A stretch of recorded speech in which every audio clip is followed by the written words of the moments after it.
Our readings today are about two people who are in flight. David in our first reading and Jesus in our gospel today. They are both running away because of the hazard that goes with popularity.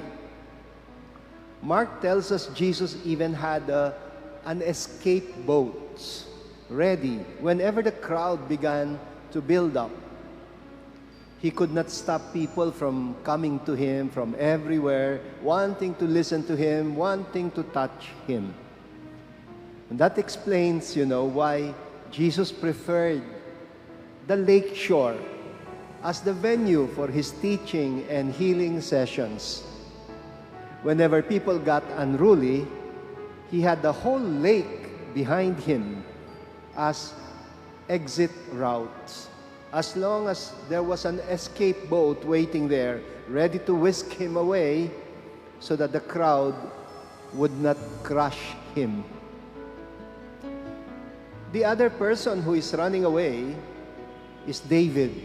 In our first reading, the author tells us David had become so popular that Saul began to feel jealous and insecure. He began to see in David a threat to his kingship.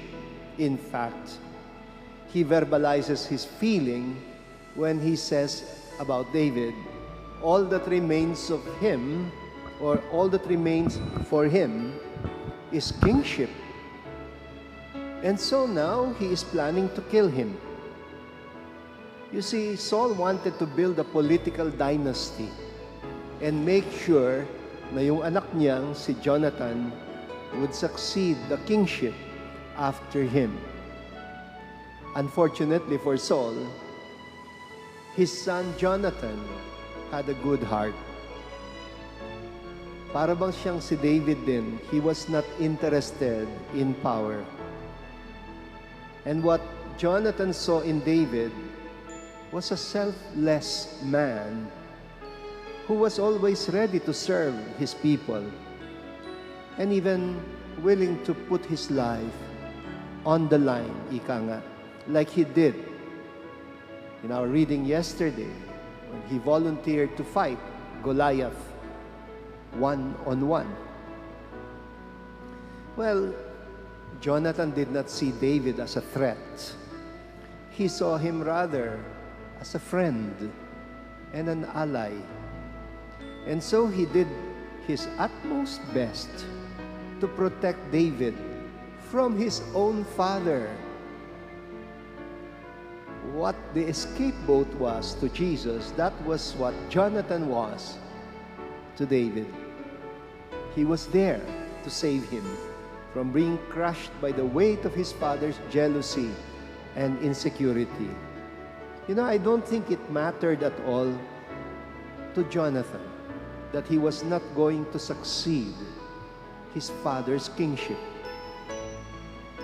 He saw in David what God himself had seen in this simple shepherd's heart, the qualities of a good leader, as well as the love of a genuine friend. Alam ni Jonathan, that his father had been corrupted by power and that his father had no other intention than to keep power by hook or by crook. He also knew that David had no intention of displacing his father or usurping power from him. Wala siyang ambisyon.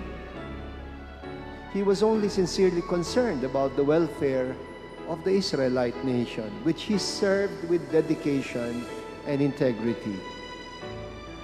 I suspect that David was not enjoying it. When the women, according to our first reading today, were singing and dancing, extolling David as a warrior who was greater than Saul.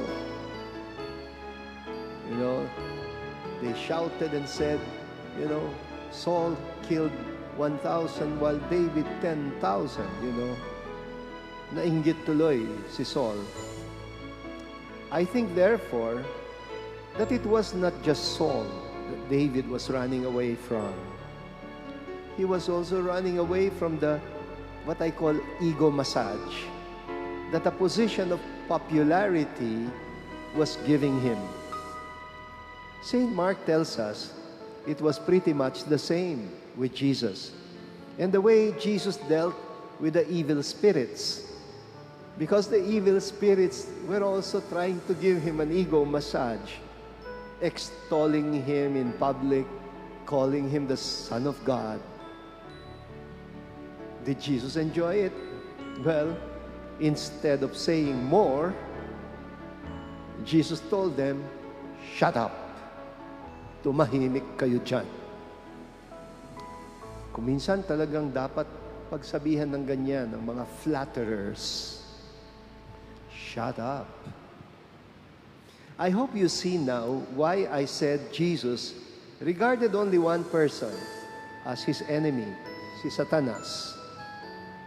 In the same way, David regarded not Saul as his true enemy, but the evil spirits that he was often asked to drive away with his music. Kasi si David, entertainer daw. And whenever bad mood si Saul at inaalihan ng masamang espiritu, they called David to entertain him so that the evil spirits could be driven away. David knew that it was the evil spirits that were succeeding in destroying Saul and allowing his jealousy and insecurity to get the better of him, to lead him to his downfall. Alam nyo, I suggest today, maybe we should pray for the children of ambitious leaders who have put up their dynasties.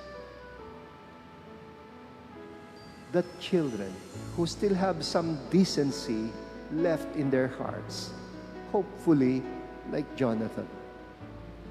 Let us pray like David and Jesus, that they too can find their exit routes, that they too can have the presence of mind to run away and get into an escape boat that will save them from being crushed by the lure or the temptation of power. The escape boat that ultimately succeeded in whisking Jesus away from the trap of Satan was no less than the cross.